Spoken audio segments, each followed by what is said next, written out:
Good morning students. आज हम लोग नाइन्थ फिजिक्स के दूसरे चैप्टर के आंकिक प्रश्न को सॉल्व करेंगे। इसके पहले हम लोग नाइन्थ के पहले चैप्टर के आंकिक प्रश्न को सॉल्व किए हैं और आज हम लोग नाइन्थ फिजिक्स के दूसरे चैप्टर के आंकिक प्रश्न को हल करेंगे। तो आइए हम लोग हल करते हैं। मेरे प्यारे बच्चों, जो आंकिक प्रश्न एनसीईआरटी का है वह 5वें क्वेश्चन से शुरू है। ध्यान सुनिएगा, जो आंकिक प्रश्न है, जो न्यूमेरिकल है, वह 5वें क्वेश्चन से शुरू है। तो हम लोग न्यूमेरिकल को सॉल्व करेंगे। तो आइए हम लोग सॉल्व करते हैं। इसका जो 5वां न्यूमेरिकल दिया है, एक ट्रक विरामावस्था से किसी पहाड़ी से नीचे की ओर नियत त्वरण से लुढ़कना शुरू करता है। ठीक, यह 20 सेकंड में 400 मीटर की दूरी तय करता है। इसका त्वरण ज्ञात करें। यानी क्या पूछा है? इसका त्वरण। अगर इसका द्रव्यमान 7 टन है तो इस पर लगने वाले बल की गणना करें। यानी दो चीज पूछा है, एक पूछा है त्वरण और दूसरा पूछा है बल। तो मेरे प्यारे बच्चों, आपको पहले मैं बताया भी था, जब भी फिजिक्स का सवाल लगाया जाता है तो सबसे पहले यह देखा जाता है कि क्या क्या हमको दिया गया है और क्या पूछ रहा है। तो देखिए, ट्रक विरामावस्था से, मैं आपको पहले बताया, जब कोई गतिमान वस्तु कहा जाता है विरामावस्था में, इसका मतलब ये हो गया कि इसका जो प्रारंभिक वेग है वह 0 है। तो ट्रक का प्रारंभिक वेग क्या है? 0 है, क्योंकि विरामावस्था से वह पहाड़ी से नीचे की ओर आता है। ट्रक द्वारा तय की गई दूरी, देखिए यहाँ पर दिया है 400 मीटर। तो ट्रक द्वारा तय की गई दूरी कितनी है? 400 मीटर। और यह 400 मीटर की दूरी कितने सेकंड में तय करता है? 20 सेकंड में। तो ट्रक द्वारा लिया गया समय t बराबर 20 सेकंड। ट्रक का द्रव्यमान कितना दिया? 7 टन। तो हम जानते हैं कि 1 टन बराबर 1000 की गिरा के, तो 7 टन बराबर 7 गुणे 1000 यानी 7000 की गिरा के। तो हमको क्या ज्ञात करना है? त्वरण और बल, ये हमको ज्ञात करना है। अब देखिए, सबसे पहले हम लोग ज्ञात करेंगे त्वरण को। तो त्वरण के लिए आपको बताया गया था गति के 3 समीकरण। गति के 3 समीकरण, पहला बताया गया था v बराबर u प्लस ए टी, दूसरा s बराबर U T plus half A T square, और तीसरा v स्क्वायर बराबर यू स्क्वायर 2as, ये बताया गया था। वो 3 इक्वेशन बताया गया था। अब इन 3 इक्वेशन में किस इक्वेशन का प्रयोग करें कि हमको त्वरण प्राप्त हो जाए? तो अब ध्यान से देखिए, यहाँ भी त्वरण के लिए ए है, यहाँ भी ए है, यहाँ तीनों में ए दिया है। तो तीनों का तो प्रयोग करेंगे नहीं, किसी एक का प्रयोग करेंगे। तो ध्यान से देखिए, यू एस टी और ए में जो रिलेशन बताता हो, यू एस ए, देखिए यू एस ए यानी कौन सा प्रयोग करेंगे हम लोग? दूसरे का। तो हम यहाँ लिखे हैं गति के दूसरे समीकरण से s बराबर U T plus half A T square. देखिए s बराबर U T plus half A T square में अब जो जो हमको वैल्यू मालूम है उस वैल्यू को हम लोग इस इक्वेशन में भर दें। s की वैल्यू देखिए 400 मीटर, u कितना दिया? 0। तो ये पूरा पद आपका कितना हो जाएगा? 0 प्लस हाफ ए हमको ज्ञात करना है, और t कितना दिया? 20 सेकेंड। तो t का स्क्वायर 20 गुणे 20, 400 हो गया, ये 0 हट जाएगा। 2 से चाहिए तो 2 से ये काट दीजिए, 2 दहाम 20 हो जाएगा।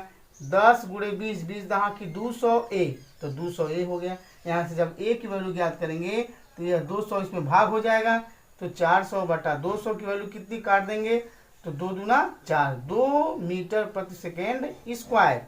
ये मेरी वैल्यू क्या आ गई? त्वरण की। जो पहला पूछा था त्वरण ए की वैल्यू कितनी आ गई? 2 मीटर पर सेकेंड स्क्वायर। अब देखिए, अब पूछा है बल। हम लोग बल पढ़ चुके हैं। बल बराबर क्या होता है? F बराबर यम ए, ये फॉर्मूला हम लोग पढ़ चुके हैं। बल F बराबर यम ए। यम क्या है? द्रव्यमान, ए क्या है? त्वरण, जो हम लोग ज्ञात किए हैं। तो द्रव्यमान का मान देखिए कितना है? 7000 kg। तो 7000 ये हो गया, गुणे कितना? ए की वैल्यू कितना निकाले हम लोग? 2। तो F बराबर 7 दूना 14 यानी 14000 न्यूटन। ये रहा मेरे प्यारे बच्चों 5वां इसका आंकिक प्रश्न। तो इसके 6वें एक्सरसाइज पर 1 kg द्रव्यमान के एक पत्थर को 20 मीटर प्रति सेकंड के वेग से झील की जमी हुई सतह पर फेंका जाता है। पत्थर 50 मीटर की दूरी तय करने के बाद रुक जाता है। पत्थर और बर्फ के बीच लगने वाले घर्षण बल की गणना करें। यानी हमको निकालना है घर्षण बल का मान। और प्रश्न में क्या क्या दिया है पहले इसको नोट कर लिया जाए। क्या क्या दिया हुआ है देखिए, 1 केजी द्रव्यमान यानी पत्थर का द्रव्यमान जो दिया है m 1 केजी दे दिया। इस पत्थर को 20 मीटर प्रति सेकंड के वेग से झील की जमी हुई सतह पर फेंका जाता है। यानी यह जो 20 मीटर प्रति सेकंड दिया है यह इसका प्रारंभिक वेग दिया है। तो प्रारंभिक वेग u बराबर 20 मीटर प्रति सेकंड हो गया। पत्थर 50 मीटर की दूरी तय करने के बाद रुक जाता है। यानी जो पत्थर दूरी तय करता है वो कितना है तो 50 मीटर। तो पत्थर द्वारा तय की गई दूरी 50 मीटर। पत्थर और बर्फ के बीच लगने वाले घर्षण बल की गणना कीजिए। यानी घर्षण बल पूछा है मेरे प्यारे बच्चों। तो घर्षण बल होता है, घर्षण बल के लिए F बराबर ma। तो हमको ज्ञात करना है सबसे घर्षण बल यानी F बराबर ma। तो हमको m पता है, देखिए m पता है लेकिन a नहीं पता है। तो हम क्या ज्ञात करेंगे a। तो a ज्ञात करने के लिए हमको उस पत्थर का अंतिम वेग भी मालूम होना चाहिए। तो जब पत्थर को फेंका जाता है तो वह पत्थर जा कर के रुकता होगा। देखिए यहाँ लिखा है तय करने के बाद रुक जाता है। तो यानी उसका जो अंतिम वेग होता है शून्य हो जाता है। यानी इसका अंतिम वेग क्या हो गया शून्य। जब किसी वस्तु को हम फेंकते हैं और जा कर के रुक जाती है तो उस कंडीशन में उसका अंतिम वेग शून्य हो जाता है। तो v शून्य हो गया। अब बताइए हमको u भी पता है, v भी पता है और हमको दूरी भी पता है। तो गति के किस समीकरण का प्रयोग करें जिससे हमको a की वैल्यू मालूम हो जाए। तो हम क्या करेंगे गति के तीसरे समीकरण से v स्क्वायर बराबर u square plus 2a। Yes, यहाँ अंतिम वेग भी कितना हो गया शून्य हो गया।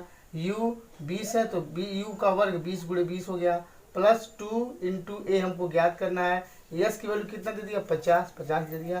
तो यहाँ से हम लोग इसको पक्षांतर कर दें तो हो जाएगा -100a हो जाएगा बराबर ये 20 गुणे 20 करेंगे 400 हो जाएगा।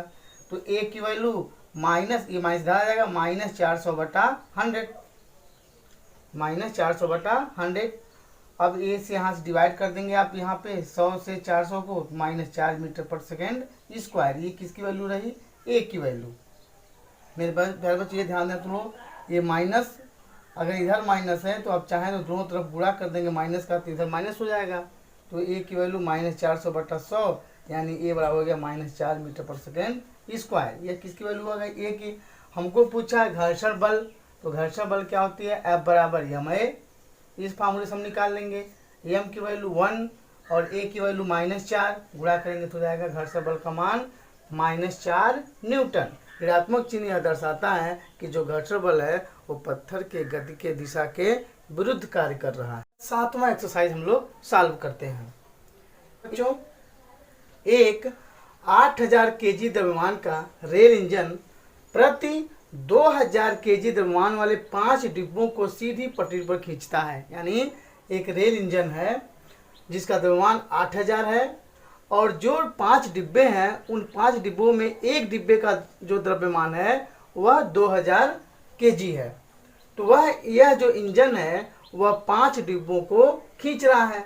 यदि इंजन 40,000 न्यूटन का बल आरोपित करता है यानी इंजन द्वारा लगाया गया जो बल है वह 40,000 न्यूटन है और यदि पटरी जो है वह 5,000 न्यूटन का घर्षण बल लगाती है तो ज्ञात कीजिए नेट त्वरण बल यानी फोर्स ज्ञात करना है और रेल का त्वरण ज्ञात करना है।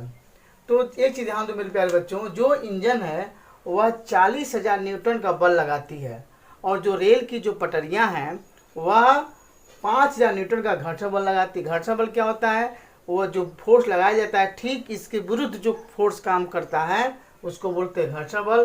तो 40,000 अगर वो 40,000 न्यूटन का बल आगे लगा रहा है तो 5,000 कहाँ लगा रहा है उसके ठीक विरुद्ध लगा रहा है, उल्टा लगा रहा है उसके। तो नेट बल कितना होगा यहाँ से आप नेट बल भी ज्ञात कर सकते हैं कि जब 40,000 वो आगे की तरफ इंजन खींच रही है और 5,000 जो है रेल की पटरियां घर्षण बल लगाती हैं तो कितना नेट फोर्स काम करता है। तो लेस कर दीजिए 40,000 में से कितना कम कर दीजिए 5,000 यानी कुल कितना नेट फोर्स काम कर रहा है 35,000 न्यूटन का नेट फोर्स काम कर रहा है। अगर यही घर्षण बल काम नहीं करता तो कितना फोर्स होता, नेट फोर्स 40,000 न्यूटन होता, लेकिन 5,000 न्यूटन का घर्षण बल लगाने की वजह से जो नेट फोर्स है उसकी वैल्यू कितनी हो गई, 35,000 न्यूटन। अब देखिए रेल का त्वरण, तो त्वरण के लिए हमको क्या चाहिए, यह बराबर एम आई से, तो ए यही पूछा है त्वरण। त्वरण क्या होती है, बल बटा द्रव्यमान। तो बल तो हमको मालूम हो गया 35,000, लेकिन द्रव्यमान के लिए थोड़ा सा हमको समझना है। देखिए कुल कितना ट्रेन का द्रव्यमान हो रहा है, तो इंजन का द्रव्यमान कितना है 8,000 और 2,000 प्रति द्रव्यमान वाले 5 डिब्बे, यानी एक डिब्बे का द्रव्यमान कितना है 2,000। तो 5 डिब्बे का तो क्या कर देंगे, कुल जो द्रव्यमान है ट्रेन का वह इंजन का द्रव्यमान प्लस 5 डिब्बों का द्रव्यमान। तो इंजन का कितना दे दिया 8,000 और 5 डिब्बों का मतलब 5 गुणे कितना 2,000, क्योंकि एक डिब्बे का जो द्रव्यमान है 2,000, तो 5 डिब्बों का 10,000 हो गया। तो कुल द्रव्यमान कितना हो गया 18,000। यानी मेरे प्यारे बच्चों जो पूरी ट्रेन है उस ट्रेन का जो द्रव्यमान दिया गया है इसके अकॉर्डिंग कितना हो गया 18,000 किग्रा हो गया। अब देखिए तो हमको त्वरण ज्ञात करना है, तो ए बराबर एफ बाई एम, एफ तो हमको मालूम हो गया 35,000 और एम कितना हो गया, तो देखिए ट्रेन का द्रव्यमान कितना हो गया 18,000। अब यहाँ से आप सॉल्व कर दीजिए, ये 3 शून्य से 3 शून्य कैंसिल हो जाएगा, 35 बटा 18 डिवाइड करेंगे, 18 से इसको डिवाइड करेंगे तो आ जाएगा लगभग 1.94 मीटर प्रति सेकेंड स्क्वायर। ये देखिए ये रहा आपका त्वरण। मेरे ख्याल से आपको ये प्रश्न समझ में आया होगा। पहले क्या ज्ञात करना था कि इसका नेट त्वरण बल यानी नेट फोर्स कितना काम कर रहा है, तो 40,000 वो आगे इंजन खींच रही है, अब 5,000 उस पटरी का घर्षण बल लग रहा है, तो नेट कितना हो गया, तो 40,000 माइनस 5,000 35,000। अब पूछा है त्वरण, तो त्वरण क्या होता है इस फार्मूले से, ए बराबर एफ बाई एम। कहाँ से आया है ये बराबर, तो एफ बराबर एम आई से आया है, यहाँ से ए की वैल्यू हो जाएगी एफ बाई एम। तो कुल फोर्स कितना काम कर रहा था 35,000 और कुल द्रव्यमान कितना था, तो इंजन का द्रव्यमान और 5 डिब्बों का द्रव्यमान कुल मिलके कितना हो गया 18,000। तो 18,000 से अगर भाग कर देते हो तो क्या निकल जाएगा, त्वरण कितना 1.94 मीटर प्रति सेकेंड स्क्वायर। 8वां एक्सरसाइज, एक गाड़ी का द्रव्यमान 1500 kg है, यदि गाड़ी को 1.7 मीटर प्रति सेकेंड स्क्वायर के ऋणात्मक त्वरण, यानी इसका जो त्वरण है वह ऋणात्मक है और ऋणात्मक त्वरण को हम अवमंदन बोलते हैं, के साथ विरामावस्था में लाना है, तो गाड़ी तथा सड़क के बीच लगने वाला बल कितना होगा। यानी इसका द्रव्यमान दे दिया गाड़ी का और त्वरण भी दे दिया, तो पूछा है गाड़ी मान लीजिए गतिमान की अवस्था में है और इसको ऋणात्मक त्वरण दिया जाता है, यानी समझिए गाड़ी है तो उसको ब्रेक मारा जाता है, तो ब्रेक मारा जाता है तो वह विरामावस्था में लाना है, मतलब उसको रोकना है, गतिमान है और ब्रेक मार के अगर उसको रोकना है तो गाड़ी तथा सड़क के बीच लगने वाला बल कितना होगा। तो गाड़ी का द्रव्यमान कितना दे दिया 1500 kg, त्वरण दे दिया आपका -1.7 क्योंकि ऋणात्मक है, तो यह बराबर एम आई से, यह बराबर एम आई से, तो एम की वैल्यू 1500, ए की वैल्यू -1.7 गुणा कर देंगे तो हो जाएगा -2550 न्यूटन, 2550 न्यूटन। और ये माइनस से बताता है कि गाड़ी की जो गति के विपरीत दिशा में जो फोर्स लग रहा है, इतना जो फोर्स लग रहा है वह गाड़ी की गति के ठीक विपरीत, तभी तो गाड़ी रुकेगी। मतलब गाड़ी जा रही है, हमने ब्रेक लगाया तो ब्रेक लगाने के बाद ऋणात्मक मंदन होगा, ऋणात्मक त्वरण होगा, जिसको बोलते हैं मंदन भी बोलते हैं और मंदन बोलते हैं। तो जो फोर्स काम करेगा वह फोर्स उस गाड़ी को विरामावस्था में लाने के लिए गाड़ी की गति के विरुद्ध यानी विपरीत दिशा में लगेगा, इसलिए इसका चिन्ह क्या आ गया -2550 न्यूटन या 2550 न्यूटन। दो वस्तुएं प्रत्येक का द्रव्यमान 1.5 kg, हमने दो वस्तुएं ली हैं, प्रत्येक का द्रव्यमान, इसका भी द्रव्यमान 1.5 kg, इसका भी द्रव्यमान 1.5 kg, यानी इसको अगर हम m1 मानते हैं, इसको m2 मानते हैं, तो m1 भी 1.5, m2 भी 1.5। एक ही सीधी रेखा में एक दूसरे के विपरीत दिशा में गति कर रही हैं, एक सीधी रेखा में एक दूसरे के विपरीत, ध्यान दीजिएगा, एक इधर से आ रही है तो एक इधर से आ रही है, एक सीधी रेखा में एक दूसरे के विपरीत गति कर रही हैं। टक्कर के पहले प्रत्येक का वेग, यानी टकराने से पहले इनका जो वेग है इसका भी 2.5 मीटर पर सेकेंड है और इसका भी 2.5 मीटर पर सेकेंड है। ये मान लीजिए वस्तु ए है, या मान लीजिए वस्तु बी है, प्रत्येक का वेग सेम है, बराबर है। तो टकराने के बाद अब देखिए, जब टकराते समय ऐसे आ रही हैं तो कितने वेग से आ रही हैं, 2.5 इसका भी है, 2.5 इसका भी, ऐसे आ रही हैं। टकराने के बाद यदि दोनों एक दूसरे से जुड़ जाती हैं, टकराने ऐसे मारे आते आते और एक टकरा गई, तो टकराने के बाद एक दूसरे से क्या होती है, जुड़ जाती हैं, तब उनका सम्मिलित वेग क्या होगा, यानी जब वो आपस में मिल जाती हैं, जुड़ जाती हैं, तो उसका वेग क्या होगा, मानो उसका वेग क्या है, v है, हमको v निकालनी है। तो देखिए, इसलिए हम लोग पढ़ चुके हैं कि जब कोई वस्तु टकराती है तो उसका संवेग होता है। तो संवेग संरक्षण का सिद्धांत है कि टकराने से पहले उनका संवेग का योग तथा टकराने के बाद उनके संवेगों का योग नियत होता है, यानी बराबर होता है। तो उसी के अनुसार हम लोग सूत्र पढ़े थे, m1u1 प्लस m2u2 बराबर m1v1 प्लस m2v2। लेकिन ये जो कंडीशन है मेरे प्यारे बच्चों, यह कंडीशन क्या है, टकराने के बाद। लेकिन यहाँ क्या करें, टकराने के बाद वह एक सम्मिलित हो जा रही हैं, जुड़ जाती हैं, मिल जा रही हैं, तो उस कंडीशन में इनका जो फार्मूला बन जाएगा m1 प्लस m2, दोनों का जो द्रव्यमान है वो जुड़ जाएगा, और जो दोनों की वेलोसिटी हमने क्या माना है, v, यानी इसका भी v, इसका भी v, तो m1v प्लस m2v में हम v को क्या कर सकते हैं, कॉमन कर सकते हैं। मेरे बात को मेरे ख्याल से आपको समझ में आ गया होगा कि टकराने के बाद वो दोनों जब मिल जाती हैं तो दोनों का मास जुड़ जाएगा, और जो वेलोसिटी दोनों की है, जो हम लोग मानते थे v1 और v2 मानते थे, वो कितना हो जाएगा, वो v हो जाएगा। v1 v2 वैल्यू कितनी हो जाएगी, v।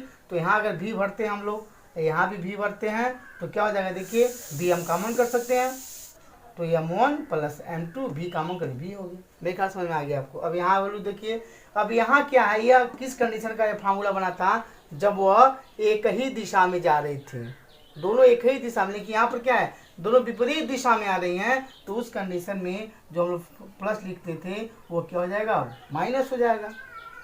अब मान भरिए, m1 m2 की वैल्यू सेम है, तो m1 कितना दिया है, देखिए 1.5, तो 1.5 1.5 u1 2.5 माइनस m2 भी कितना 1.5 और ये भी कितना 2.5। अब देखिए, तो अगर आप चाहो तो अगर समझ में आपको आ रहा हो तो डायरेक्ट इसकी वैल्यू 0 लिख सकते हैं, क्योंकि उसका मास और वेलोसिटी दोनों उसका जो है वह सेम है, इस वस्तु का सेम है, और दोनों विपरीत में हैं, तो ये वैल्यू क्या हो जाएगी, टोटल जो वैल्यू इसकी है 0 हो जाएगी। देखिए अब यहाँ पे देख भी सकते हैं, 1.5 2.5 माइनस 1.5 ये पद बराबर है, आ जाएगा 0।